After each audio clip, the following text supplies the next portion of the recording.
High all government job aspirants, welcome to my YouTube channel gen studies for government jobs. তো আমাদের আজকে NTPC group D এবং all others এক্সামের current অ্যাফেয়ার্সের class 8 হচ্ছে।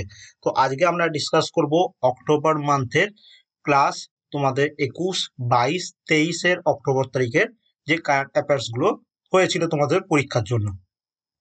তো দেখো আজকের first question, national security guard NSG যেটাকে বলা হয়, এর ডাইরেক্টর জেনারেল পদে কে নিযুক্ত হয়েছেন?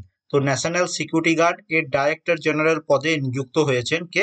এটার অ্যান্সার কি হচ্ছে? এটার অ্যান্সার হচ্ছে অপশন এ, অনুপ সিং।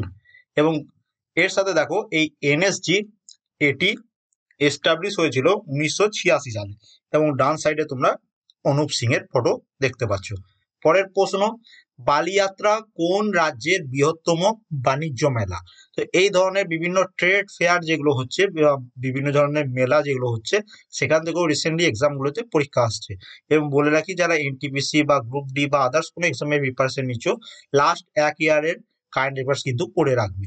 তো এটার অ্যান্সার কি হচ্ছে? যে বালিযাত্রা এটি হচ্ছে উড়িষ্যা রাজ্যের বাণিজ্যিক মেলা। এবার উড়িষ্যা রাজ্য সম্বন্ধে কিছু ডিটেলস আমরা জেনে নেব। উড়িষ্যার রাজধানী হচ্ছে ভুবনেশ্বর, এবং উড়িষ্যার লোকসভা সিট হচ্ছে 21টি এবং রাজ্যসভা সিট হচ্ছে 10টি। তার সাথে জেনে রাখবে উড়িষ্যা রাজ্যের পপুলেশন মানে জনসংখ্যা অনুযায়ী র্যাঙ্ক হচ্ছে 11তম, এবং এরিয়া ওয়াইজ র্যাঙ্ক হচ্ছে 8ম। ওকে। তার সাথে দেখো উড়িষ্যা রাজ্যে জনঘনত্ব হচ্ছে 300 জন প্রতি বর্গ কিমিতে। সেখানকার সাক্ষরতা হার, উড়িষ্যার সাক্ষরতা হার 73.45%। উড়িষ্যা রাজ্যের রাজ্যপাল হচ্ছেন গণেশী লাল, এবং সেখানকার মুখ্যমন্ত্রী হচ্ছেন নবীন পটনায়ক। ওকে। পরের প্রশ্ন, নিউক্লিয়ার এনার্জি কনক্লেভ 2019 কোন শহরে অনুষ্ঠিত হয়েছিল?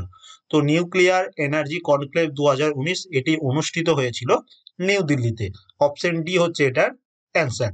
এর সাথে দেখো, the 11th nuclear energy conclave organised by the India energy forum was held in new Delhi on 18th October.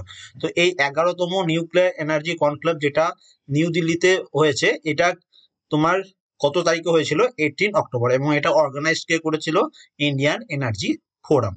তার সাথে দেখো, the theme of the conclave was, এই নিউক্লিয়ার এনার্জি কনক্লেভের থিম কি ছিল? Economics of nuclear power, innovation towards safer and cost effective technologies. তো upcoming এক্সামগুলোতে তোমাদের এই থিম রিলেটেড প্রশ্ন কিন্তু প্রচুর আসবে। এরপর দেখো, কোন ক্রীড়াবিদ mind master winning lesson from a champions life এই বইটি লিখেছেন? তো কোন স্পোর্টস পার্সন বা ক্রীড়াবিদ তিনি mind master winning lesson from a champions life এই বইটি লিখেছেন? তো এই বইটির রচয়িতা হচ্ছেন বিশ্বনাথন আনন্দ। অপশন সি হচ্ছে এটার অ্যান্সার।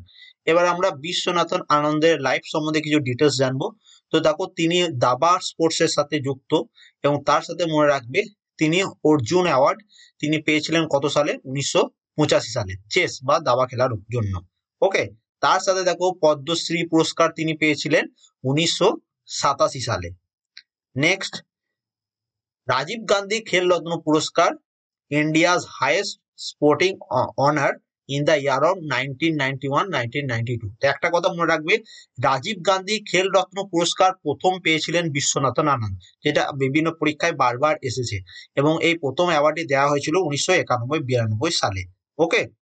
এরপর দেখো, পদ্মভূষণ পুরস্কার তিনি পেয়েছিলেন 2000 সালে, এবং পদ্মবিভূষণ এটাই হচ্ছে সেকেন্ড হাইয়েস্ট সিভিলিয়ান অ্যাওয়ার্ড, মানে ভারত রত্নের পরেই দেয়া হয় পদ্মবিভূষণ। ওকে। তো ভারত রত্ন হচ্ছে 1 নম্বর হাইয়েস্ট সিভিলিয়ান অ্যাওয়ার্ড, এবং সেকেন্ড হাইয়েস্ট হচ্ছে পদ্মবিভূষণ, সেটা তিনি পেয়েছিলেন 2007 সালে। ডান সাইডে তার ফটো দেখতে পাচ্ছ। তো এখানে বিশ্বনাথন আনন্দ রিলেটেড সব ডিটেলস কিন্তু আমরা জেনে নিলাম। এরপর 5 নম্বর প্রশ্ন, কে ইউরোপীয় সেন্ট্রাল ব্যাংক ইসিবি যেটাকে বলা হয় নতুন প্রধান বা নতুন হেড নিযুক্ত হয়েছেন? তো ইসিবির নতুন হেড নিযুক্ত হয়েছেন ক্রিস্টাইন লেগার্ড। অপশন ডি হচ্ছে এটার অ্যান্সার। 2019 মিলিটারি ওয়ার্ল্ড গেমস চীনের কোন শহরে শুরু হয়েছে বা কমপ্লিটও হয়ে গেছে এটা? তো 2019-এর মিলিটারি ওয়ার্ল্ড গেমস চীনের উহান শহরে অনুষ্ঠিত হয়েছে। তো উহান শহর রিলেটেড তোমরা জানো রিসেন্টলি কি কি ঘটছে, সবাই বাড়িতেই থাকবে এবং বাড়ি থেকেই ভালোভাবে পড়াশোনা করবে। তো এখানে এটার অ্যান্সার কি হচ্ছে উহান শহরে। এবং এখানে দেখো শিবপাল সিং তিনি জ্যাভলিন থ্রো ক্যাটাগরিতে স্বর্ণ পদক পেয়েছেন এই 2019 মিলিটারি ওয়ার্ল্ড গেমসে। ওকে, ভারতের হয়ে। ভারত কোন বছর 91তম ইন্টারপোল জেনারেল অ্যাসেম্বলি হোস্ট করবে? তো 91তম Interpol general assembly Bharat host করবে 2022 সালে। অপশন সি হচ্ছে এটার অ্যান্সার। এবং তার সাথে মনে রাখবে ইন্টারপোলের হেডকোয়ার্টার কোথায়? তো ইন্টারপোলের হেডকোয়ার্টার হচ্ছে লায়ন, ফ্রান্স। এবং তার সাথে ইন্টারপোলের প্রেসিডেন্ট কে? তো ইন্টারপোলের বর্তমান প্রেসিডেন্ট হচ্ছেন কিম জং ইয়াং। আরেকবার বলছি, ইন্টারপোলের বর্তমান প্রেসিডেন্ট হচ্ছেন কিম জং ইয়াং। পরবর্তী দেখো, কে ইন্দোনেশিয়া নতুন রাষ্ট্রপতি নির্বাচিত হয়েছেন? তো ইন্দোনেশিয়ার নতুন রাষ্ট্রপতি নির্বাচিত হয়েছেন জোকো উইদোদো। এবার ইন্দোনেশিয়া সম্বন্ধে কিছু ডিটেলস আমরা জানবো। তো ইন্দোনেশিয়ার রাজধানীর নাম হচ্ছে জাকার্তা। কান্ট্রি অ্যান্ড ক্যাপিটাল থেকে প্রশ্ন আসে তোমাদের পরীক্ষায়, কান্ট্রি অ্যান্ড কারেন্সি। তো মুদ্রা, সেখানকার মুদ্রার নাম কি? সেখানকার মুদ্রার নাম হচ্ছে ইন্দোনেশিয়ান রুপিয়া। তো এখানে তোমার ডান সাইডে তার ফটো দেখতে পাচ্ছ, তিনি হচ্ছেন ইন্দোনেশিয়ার নতুন রাষ্ট্রপতি জোকো উইদোদো।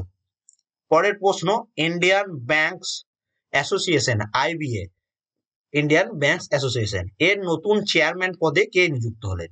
তো এর নতুন চেয়ারম্যান নিযুক্ত হয়েছেন রজনীশ কুমার, এবং তিনি তার সাথে এসবিআই এরও চেয়ারম্যান আছেন। তো এই দুটো মনে রাখবে। পরের প্রশ্ন এবং লাস্ট প্রশ্ন, 2019 সালের প্রো কবাডি লিগের খেতাব অর্জন করেছেন কোন দল? তো 2019 সালের প্রো কবাডি লিগের খেতাব অর্জন করেছে বেঙ্গল ওরিয়র্স। অপশন সি হচ্ছে এটার অ্যান্সার। তো আজকে আমরা 21, 22, 23 অক্টোবর 3 দিনের কারেন্ট অ্যাফেয়ার্স ডিসকাস করলাম। এটার পিডিএফ ভিডিও ডেসক্রিপশন অথবা আমাদের টেলিগ্রাম চ্যানেল দু জায়গায় চেক করবে, দু জায়গার মধ্যে আমি পোস্ট করে দেবো, যাতে দেখান থেকে খুশি ডাউনলোড করে নেবে। ভিডিওটি ভালো লেগে থাকলে অবশ্যই একটা লাইক করবে, যারা নতুন আছো চ্যানেলটা সাবস্ক্রাইব করে নেবে। এবং বলে রাখি, তোমাদের এই এনটিপিসি বা গ্রুপ ডি বা যে কোনো আপকামিং এক্সাম, প্রত্যেকটা কোশ্চেনের এক্সামের স্ট্যান্ডার্ড কিন্তু প্রত্যেকদিন হাই হচ্ছে। আমি তোমাদের দেখবে স্ট্যাটিক জিকের ক্লাস শুরু করেছি, সেখানে এসএসসি সিজিএল এর কারেন্ট অ্যাফেয়ার্স গুলো করাচ্ছিলাম বা সমস্ত জিকেটাই করাচ্ছিলাম। তারা কিন্তু খুব স্ট্যান্ডার্ড কোশ্চেন সেট করছে। তো তোমাদের কিন্তু সব ডিটেলস, আমি যেমন এক্সট্রা ডিটেলস যেগুলো দিচ্ছি, এরকম ভাবে ডিটেলস কিন্তু তোমাদের পড়তে হবে। ওকে, তো পিডিএফটা ডাউনলোড করে নাও এবং পড়ো, এবং কেমন লাগলো কমেন্ট করবে, এবং সবাই বাড়িতে থাকবে, সুস্থ থাকবে। Thank you for watching.